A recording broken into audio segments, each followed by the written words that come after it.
This is the last talk.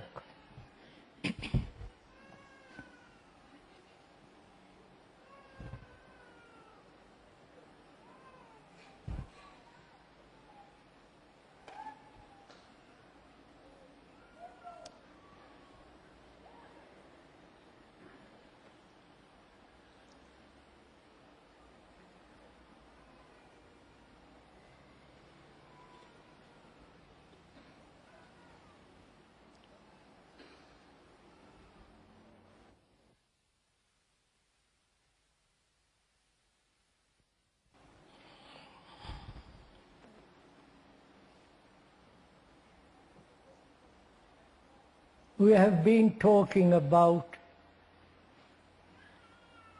the complex problem of existence. We have talked about forming images in our relationship with each other, the images which thought has projected and which we worship. We have also talked about fear, pleasure, and the ending of sorrow.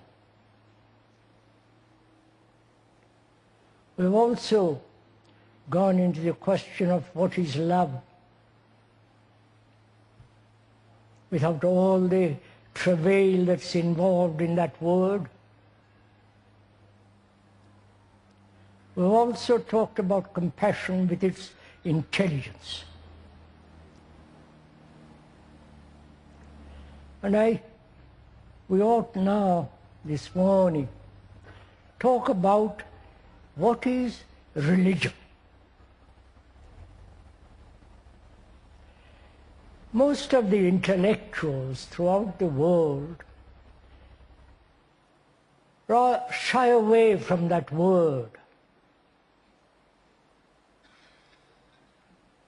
They see what religions are in the present world, with their beliefs, with their dogmas, with their rituals, and the hierarchical setup of the established order, established religion. And they rather scoff at it and run away from that, anything to do with religion.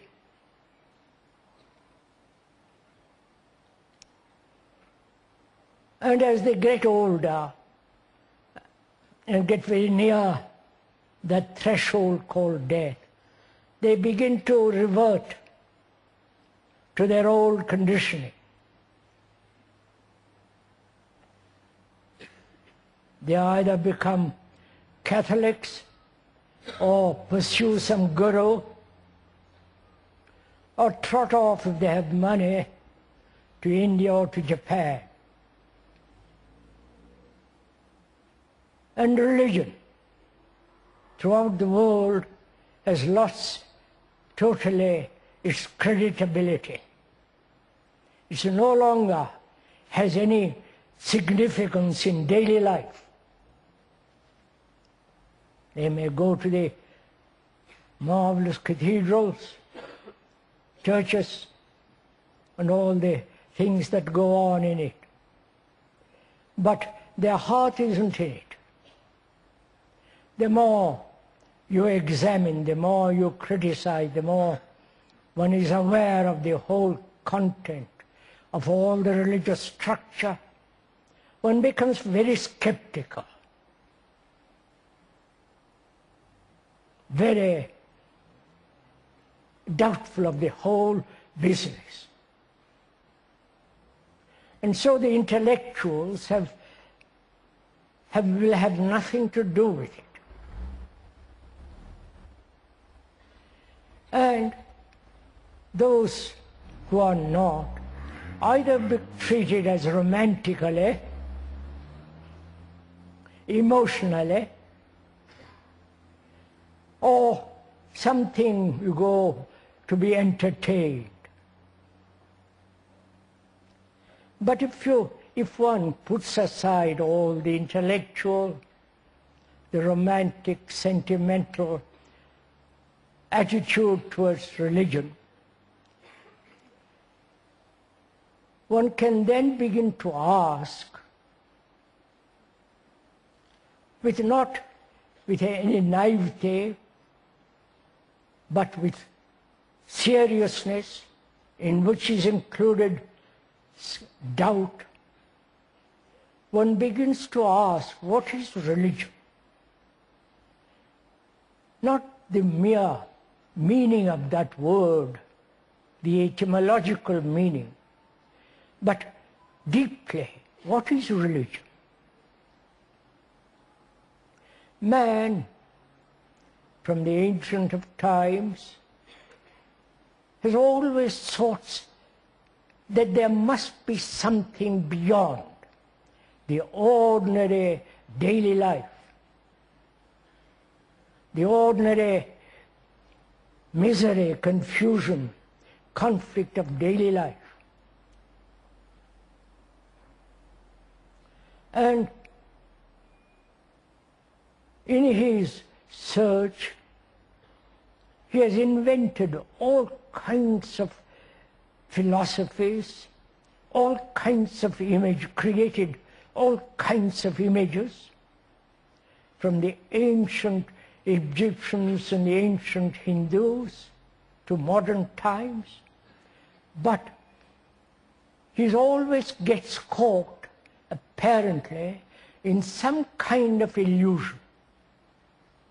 He begins to delude himself. And out of that illusion, he begins to create all kinds of activities. And again, if we could brush all that aside, because we have examined it sufficiently, gone into it fairly deeply with all the contemporary religions, then one begins to ask oneself, what is, and if there is, something beyond all the contagion of thought, all corruption of time. If there is something beyond the usual existence in space and time, and if we begin to ask that of ourselves, how shall we set about it?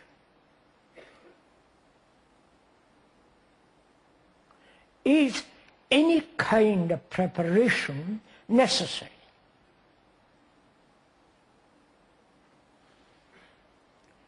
Discipline, sacrifice, control, all that, certain period of preparation, and then advance. And we are asking ourselves, we are thinking together, if there is anything beyond, and if one does not hypnotize oneself, if when one is free from illusion, then one can begin to examine, inquire very profoundly, what is truth, and if there is any path to it, or there is no path, or how can the mind reach that or come to it? So we are going together this morning, together, inquire, explore into this problem.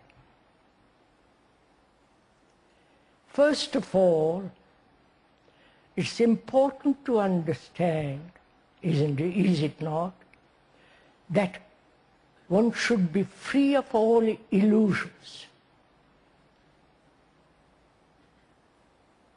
Otherwise the mind remains in various forms and varieties of illusions. So what creates illusions? Is it not desire? Wanting to reach something, wanting to experience something, wanting to have, desiring something out of the ordinary, extrasensory perception, visions, spiritual experiences, and so on. So, one must be very clear the nature of desire, which we talked considerably in the past talks, and understand the movement of desire, which is thought with its image, which we went into, and also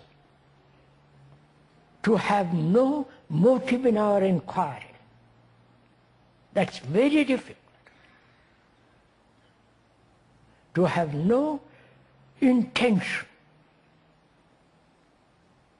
to have not a sense of direction. Then the brain is free to really inquire. Again, which we have been into this problem right through our talks. We said there must be order in our house, in our existence, in our relationship, in our activity.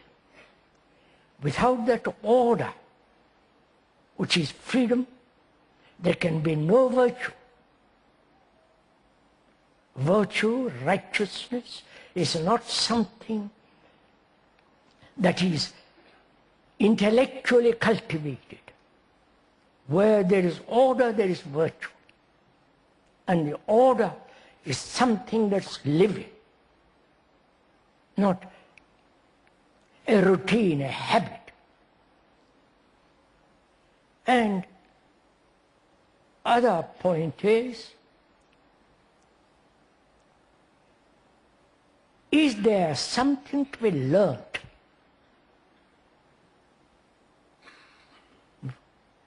We are thinking together, please. Is there something to be learned from another? You can learn from another history, biology, mathematics, physics, the whole technological world with all its complex knowledge. You can learn from another, from a book, from one who has already studied all that. And is there something to be learned from another psychologically? Please, this is an important question that we must investigate together. To be learned from another psychologically about ourselves, about that which is eternal, if there is something eternal. Or there is nothing to learn from another, because all the human experience, all the psychological knowledge that one has, that humanity has gathered together for millions of years, is within oneself. You follow? Therefore, if that is so, that is, we are, the rest of mankind, our consciousness is the whole of mankind. And our consciousness is that. And it seems rather absurd and rather naive to go out and learn from somebody else about ourselves. Because it requires the clarity of observation to learn about ourselves. That's simple. There is no psychological authority, and therefore there is no spiritual authority. Because the whole history of mankind, which is the story of humanity, is in us. Right. Therefore there is nothing to experience. I wonder if you see this.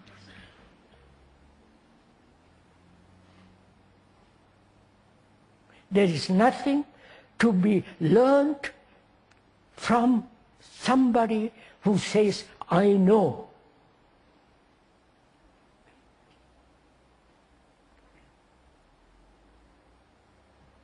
Or I will show you the path to truth. This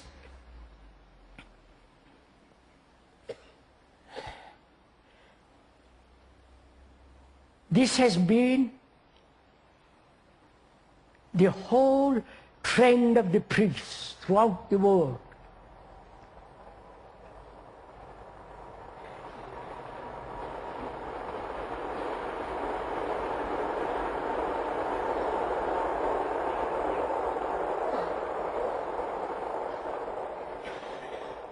They are the interpreters between the highest and the common. From the ancient of days they have played this game. And to learn about, to understand ourselves, all that authority must be set aside. Right? Obviously. Because that authority is part of us. We are the priests, we are the disciples, we are the teachers, we are the experience, we are the ultimate, if we know how to understand. Right? So,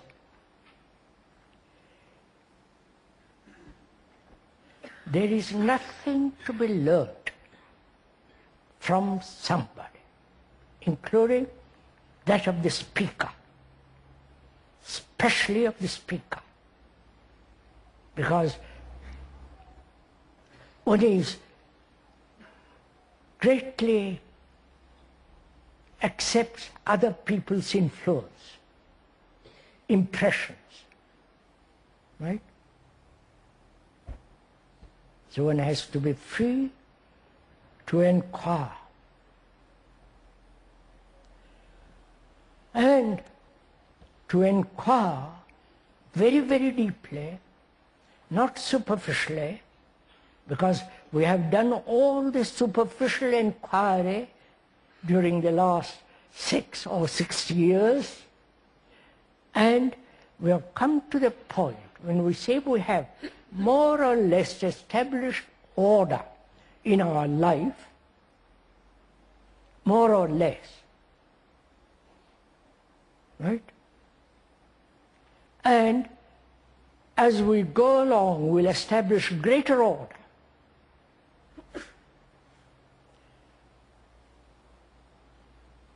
Then we can ask, what is the religious mind which can understand what is meditation, which we are going to do into. Within the last perhaps 10, 15 years, that word has become very popular in the West. Before, only very few who had been to Asia or India talked and inquired their form of meditation. Because the Asiatics and the Hindus have said, we'll call the Hindus and the Asiatic one word, Asiatics. Asiatics have said, only through meditation can you come to understand that which is timeless, which has no measure. But during the last 10 or 15 years, those who have nothing to do, call themselves gurus, came over to the East, to the West, and brought that word. It became a word that rather made them like a drug.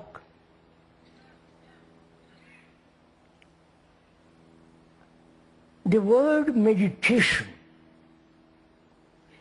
actually means, dictionary means, to think over, ponder over, be concerned with, and so on. And these people who brought that word from the East said they sold it to those gullible people. You paid for it, paid for the mantras which they brought, and you gradually learned their tricks. And also you learned the various mantras which they brought along. You know the word, I'm sure, like guru, mantra, meditation is part of the daily common coin. The word mantra in Sanskrit, I believe, means consider, ponder over, meditate in not becoming. You understand? Not becoming. And also that word means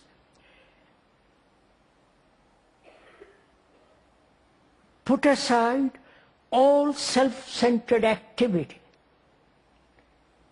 Mantra means that, which is ponder over, meditate in not becoming, and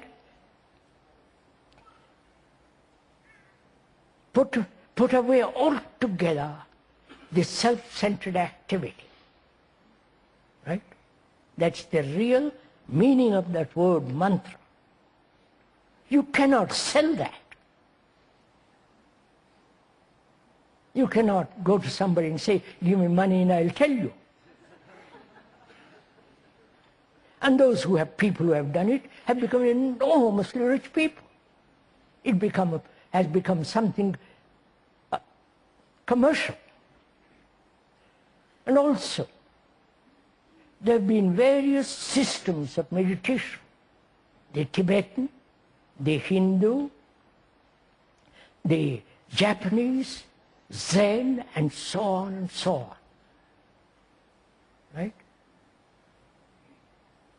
And these systems have been invented by thought,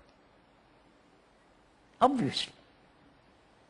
And thought being limited, the systems must inevitably be limited. And also, they become mechanical. If you repeat, repeat, repeat, your mind naturally goes dull,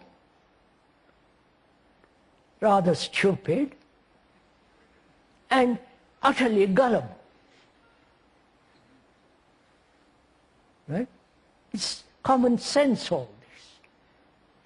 but we are also eager to, to experience something spiritual, either through drugs, through alcohol,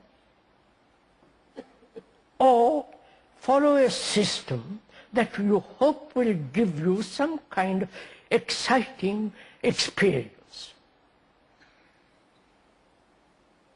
Because we are bored with our own daily life, going to the office for the next 40 years. At the end of it, die. We are bored with all that. We are bored with our present religions. And so somebody comes along and brings some fantastic notions, and we fall for it. This is happening. We are not exaggerating. We are not attacking anybody personally, but we are just examining the nonsense that's going on. So if one is sufficiently aware of all this and has put aside all this, because they're utterly meaningless. You don't have to go to India or to Tibet or to God knows somewhere else, or even to Rome. Because one can, if one uses not only common sense, but have a critical mind, a mind that's questioning, not only what others say, but also questioning yourself, which is far more important. Not to accept anything that you yourself see that is correct or noble or real experience. To question it. To have a mind that is capable, rational, sane. That is essential. And to have a mind that's free from all the illusion, a form of self-hypnosis, if that is possible, in a world that's more or less gone mad, violent,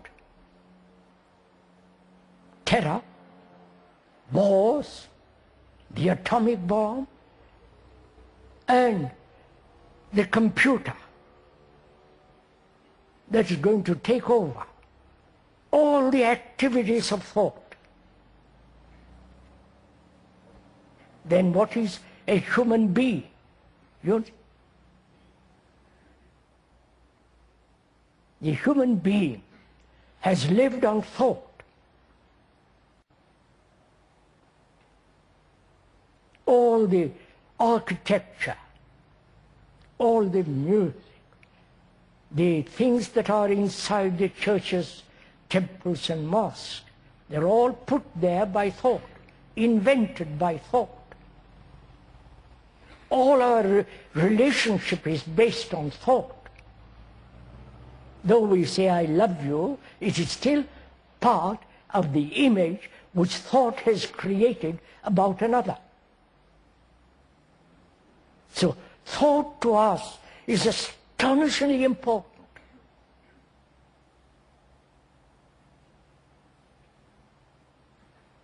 And thought itself, as we have examined it very carefully, is limited. It has the capacity to break up, to bring about fragmentation between people, as my religion, my country, my God, my belief, and so on, all that is the movement of thought. Thought, space, and time, which we talked about.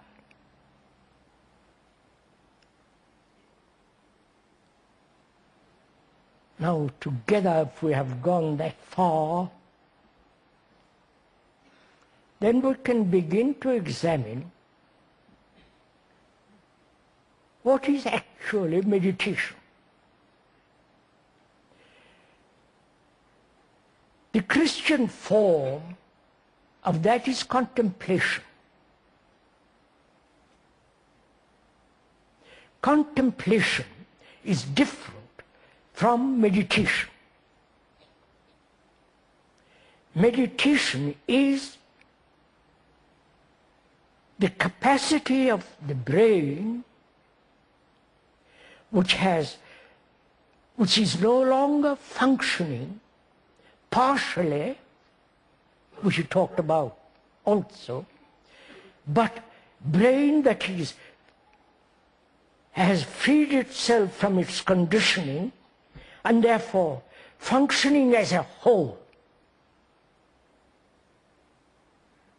Such a brain is different from mere contemplation. I can be conditioned as a Christian, Hindu, whatever you will, and I can contemplate from my background, from my conditioning. That contemplation does not free my conditioning. But meditation demands, and therefore it becomes extraordinarily serious and requires a great deal of inquiry and attention.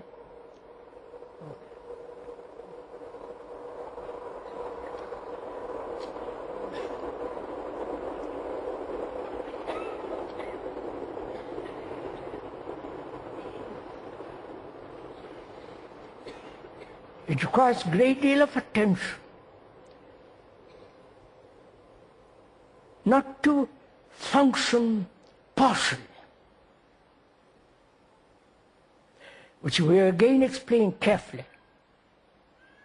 Partially we mean in a particular specialization or to function in a particular occupation, to narrowly make the brain or allow the brain to accept beliefs, tradition, dogmas, rituals, which are only partial. All those invented by thought. The Christians have this word faith. And if one has faith in God or whatever you will, things will be all right. Or things will come out all right. This has been the slogan for 2,000 years. And the Asiatics have their own form of faith. Karma, reincarnation, evolution, time, and so on. So meditation is different from contemplation in the sense that meditation demands that the brain is no longer conditioned to act partially but wholly. Right? That is the requirement for meditation. Otherwise, meditation has no meaning. So how the question then is it possible, living in this world which demands certain forms of specialization, a skillful carpenter, skillful mechanic, skillful mathematician, or a very skillful housewife, it doesn't matter. Living in this world which demands these, and yet be free from specialization. You know, I wonder if we are together in this. Suppose I am a physicist, that is, theoretical physicist, and I have spent my life, most of my life, in formulating mathematically, thinking about it, questioning it, asking, cultivated tremendous knowledge about it, and my brain has become specialized, narrowed down. And yet I begin to inquire into meditation, right? And in my inquiry into meditation, I can only partially understand the significance and the depth of that word, because I am anchored in something else, right? I wonder if we are meeting each other, right? I am anchored in my theoretical physicist as my profession. Anchored there, I begin to inquire theoretically whether there is timeless, whether there is what is meditation, and so on. So my inquiry becomes partial again, right? But I have to live in this world. I'm a professor at some university. I've got a wife, children, I have the responsibility of all that. And perhaps I'm also ill. I've got responsibility for all that. And yet I want to inquire very profoundly into the nature of truth, which is part of meditation. So my approach is partial. So my question is it possible to be specialized as a carpenter and yet leave it at a certain level so that my brain, the brain which is a common brain to all humanity, and this is very difficult for people to accept. Your brain is not your brain. It has been growing for millions of years, accumulating all kinds of and so on, knowledge. It is not yours. Your consciousness event is not your consciousness, which you readily accept, but you would rather resist when you say your brain is not yours. It is grown through space and time, which is common to all humanity. This we won't go into now. So my question is, being specialized, can my brain say yes? It has its function, but that function is not going to interfere, right? I wonder if you understand all this. I'm a carpenter, but I know the quality of wood, the tools, the grain, the beauty of the wood, and so on. I say yes, that's not natural. I must have that. But the brain that has cultivated this speciality cannot possibly understand the wholeness of meditation, right? If I as a carpenter understand this, the truth of it, that I as a carpenter have a place, but that cannot, that specialization has no place in the wholeness of comprehension, right? In the wholeness of understanding meditation. If I see the truth of that, then specialization becomes small affair, right? Are we meeting? So, then we begin to ask, what is meditation? Why certain parts of the world, like the Asiatic world, have given importance to this word?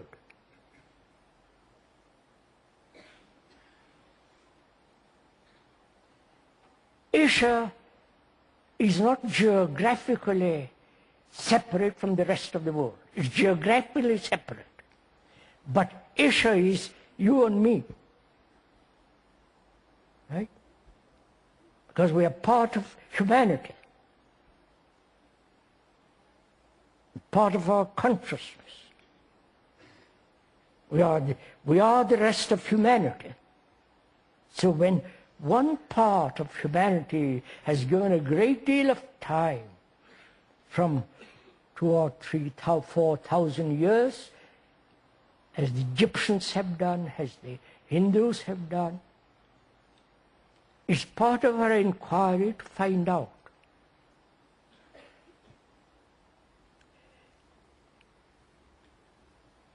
First of all,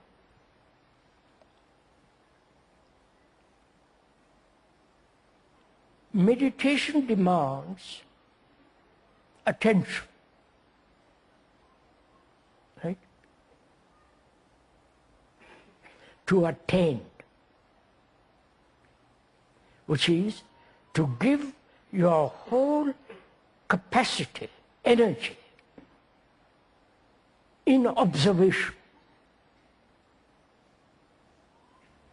Attention is different from concentration. I hope you are following all this. Are we together in this? Concentration is an effort made by thought to focus its capacity as energy on a particular point, right?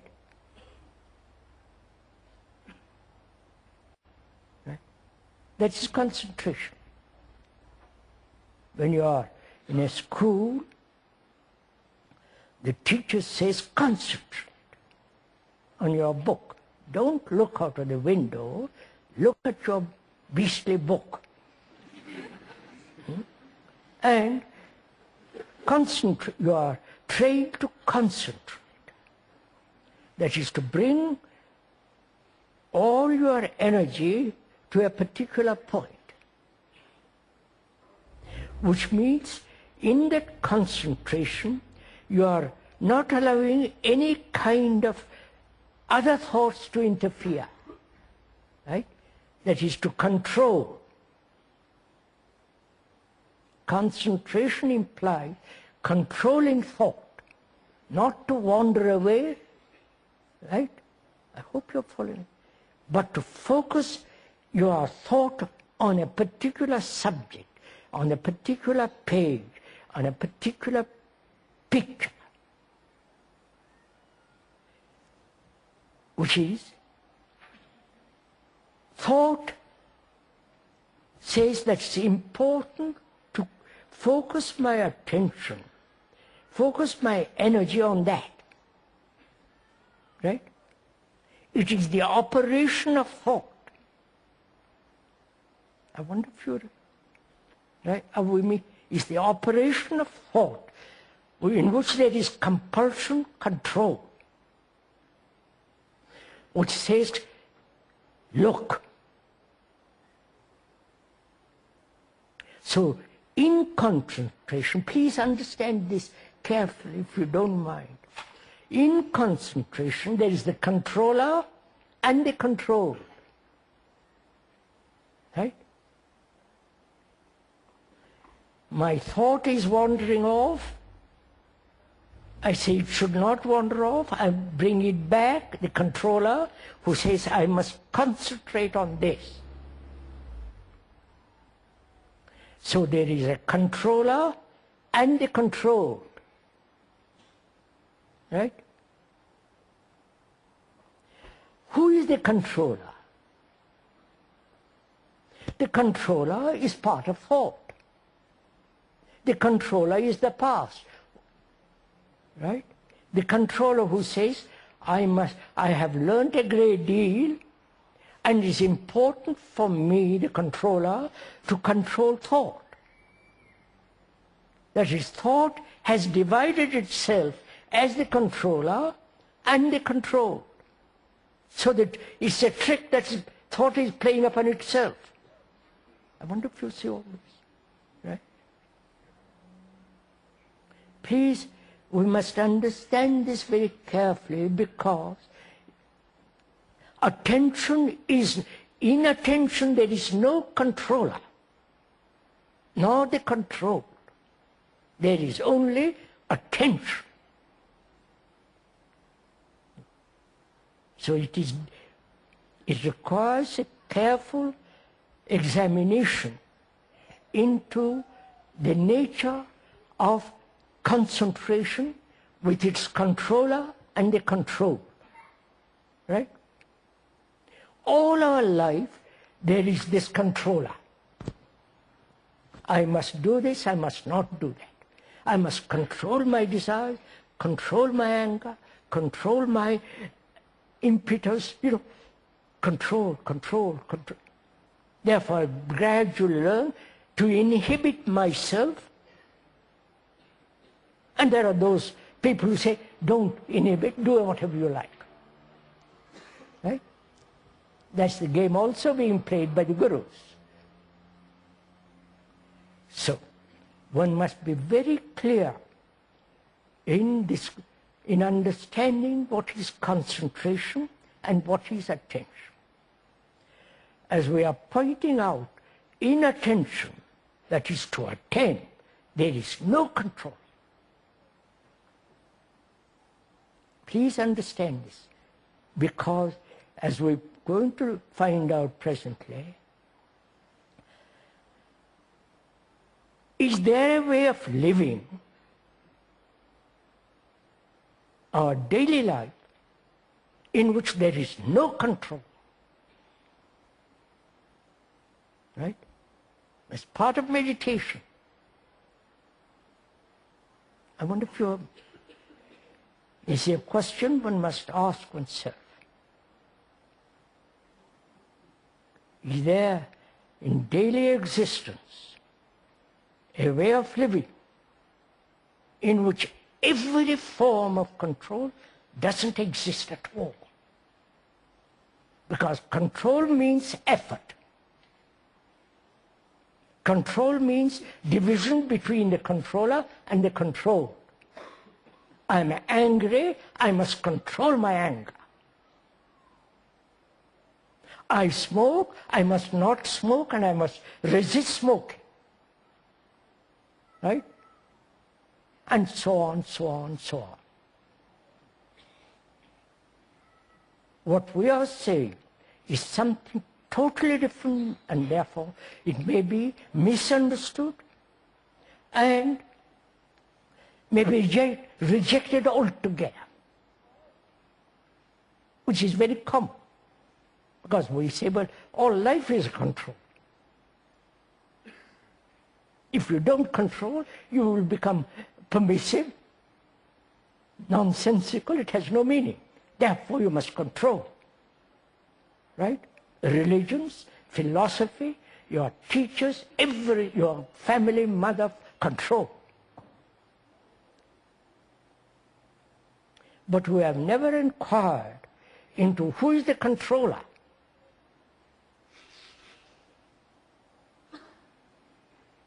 The controller is put together in the past. The past is the knowledge, which is thought. Thought has separated itself as the controller and the controlled. And concentration is all that. And in understanding that, we are asking much more fundamental question, which is, can one live in this world with a family, all the rest of it, without a shadow of control? Right? First of all, see the beauty of that question.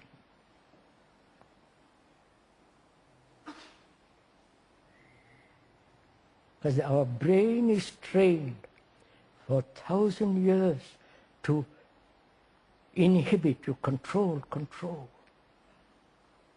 It's never operating with the wholeness of the brain. Right? See what it is doing for yourself. You're not learning from me, from the speaker. You are watching your own brain in operation. Rationally, critical examination, in which there is no deception, hypnosis, and so on. And most of the meditations that have been put forward from the Asiatic world is to control thought, so that you have a mind that is at peace. You have a mind that is quiet, not eternally chattering.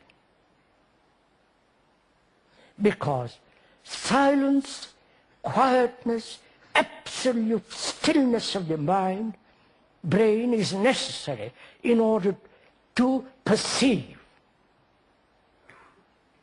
Right? Therefore, all the types of meditation, however subtle, have the basis to control. Or hand yourself over to some guru, to some idea. Right? And forget yourself. Because you have given yourself over to something, and therefore you are at peace, which is again the movement of thought, desire, and the excitement of something you have offered and been accepted. You follow all this? So whereas attention is something entirely different. It is not the opposite of concentration, right? If it is the opposite, then the opposite has its root in its own opposite, right? If love is the opposite of hate, then love is born out of hate. Right?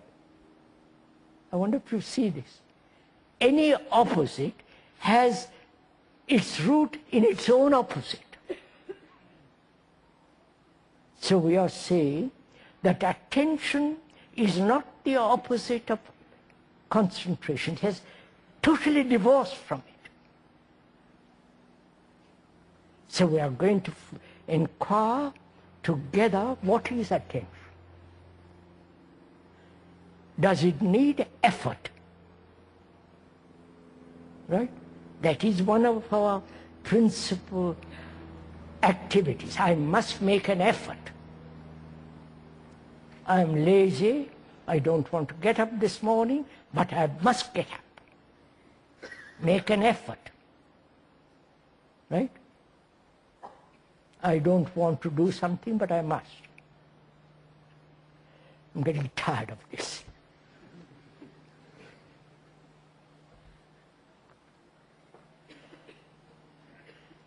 See how extraordinary that we cannot catch the significance of it immediately. It has to be explained, explained, explained. We seem to be incapable of direct perception between concentration camps, concentration and attention. Right? To have an insight into attention and be attentive.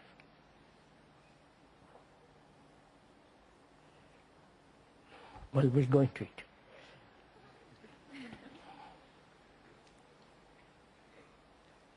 When does attention take place? Obviously not through effort, right? When you make an effort to be attentive, it is an indication that you are inattentive and trying to make that inattention become attention. You understand? I'm tired of this explanation.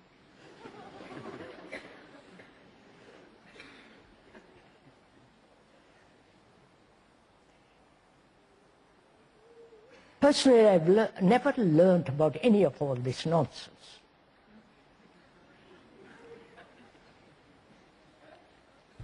Personally, nobody explained all this to me. Thank God. Personally, I've never read about all this. It wouldn't be authentic, it has no meaning. But to have quick insight, you understand?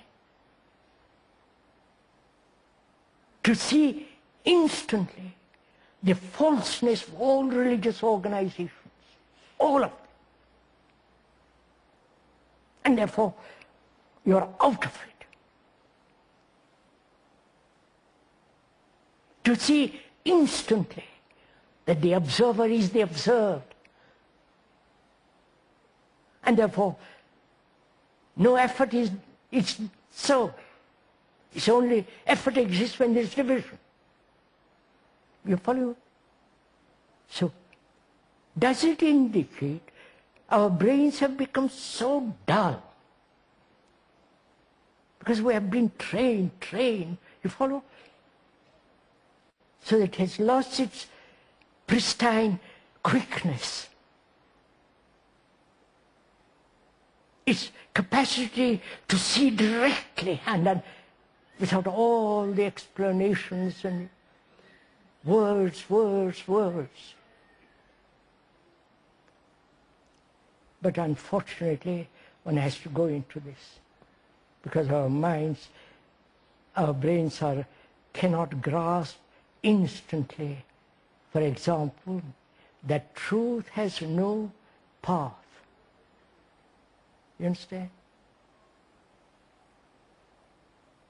To see the immensity of that statement, the beauty of that statement, and put aside all paths. The Asiatic, the Western, the North, South, East, West. So that your brain becomes extraordinarily active.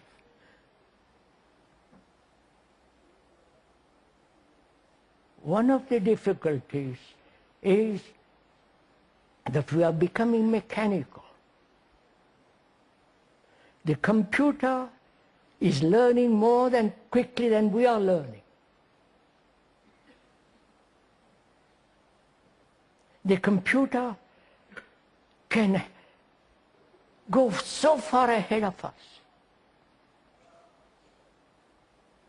And so, if our brains are not extraordinarily alive and active, our brains will gradually wither away. Because now we exist because we have to think, we have to be active, partially.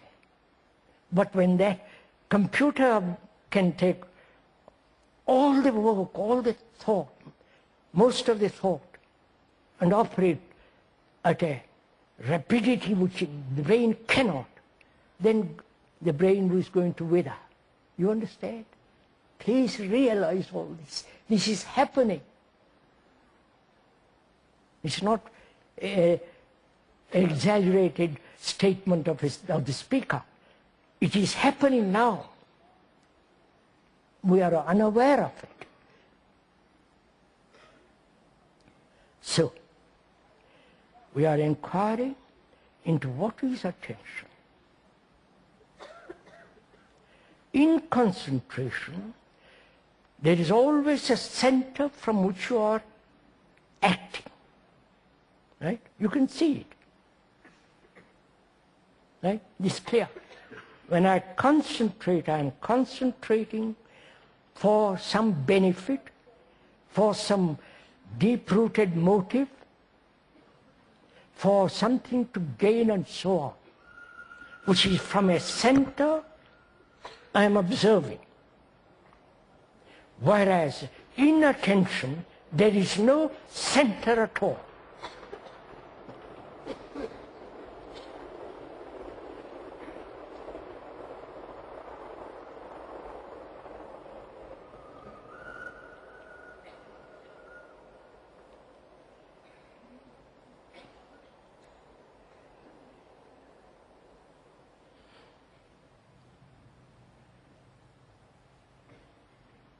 When you look at something immense like the mountains,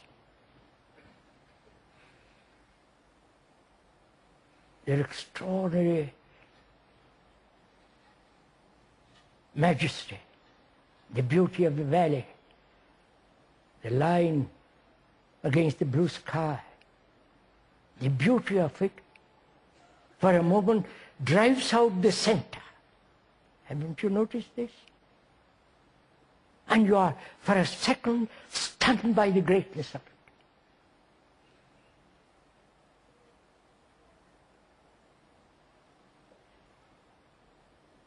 Beauty is that perception when the center is not.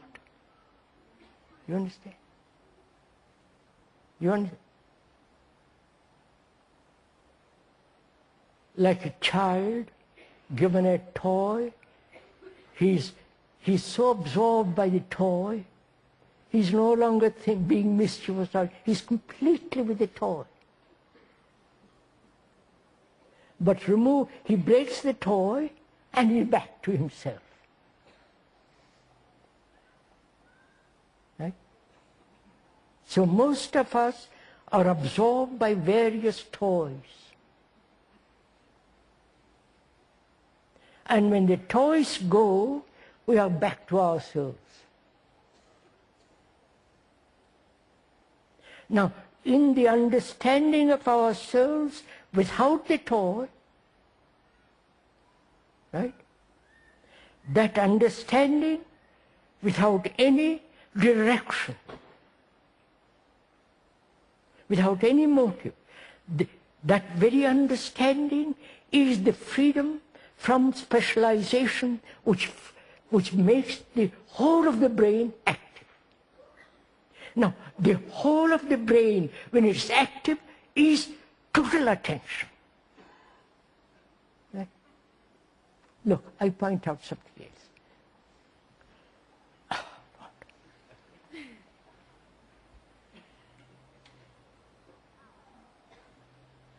We're always looking or feeling with one of the senses, right? I like the taste of something, or hear some music but one never listens, one never looks at anything with all your senses, right? Have you ever done it? Oh, God's sake. When you look at a mountain, because of its majesty, your senses are fully in operation. Therefore, you forget yourself. You understand? Now, when you look at the movement of the sea or the water or the sky, and the slip of a moon, when you look at it totally, with all your senses, that is complete attention, in which there is no center.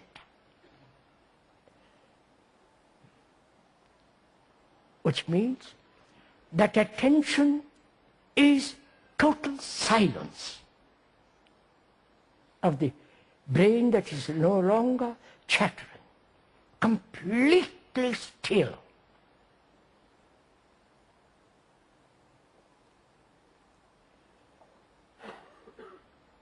Is it taking place with you now?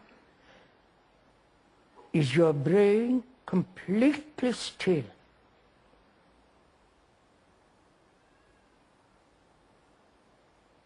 Because we are talking about a stillness, absolute silence of the mind, of the brain. Because there are various forms of silence. The silence between two noises, the silence between two notes, the silence between thought, right? The silence when you go into a forest where there is great danger of a dangerous animal. Everything becomes totally silent. I don't know if you no, you haven't. Here you have killed everything.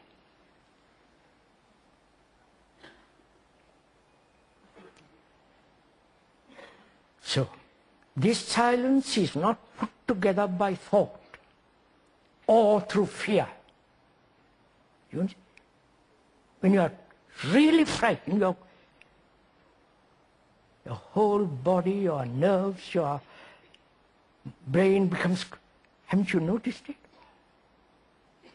Oh, Lord. So this is not that quality of silence. It's entirely different. It is the operation of the whole of the brain, with all its senses active. It is that freedom which brings about total silence of the mind. And it is only such a mind, such a brain, mind-brain. I don't want to divide it into two for the moment. We'll stick to the brain.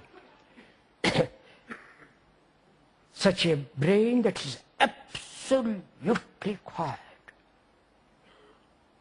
not brought about by effort, determination, by desire, by motive. It is the freedom of order, which is virtue, righteousness in behavior. And this is, in that silence alone, there is that which is nameless and timeless. That is meditation.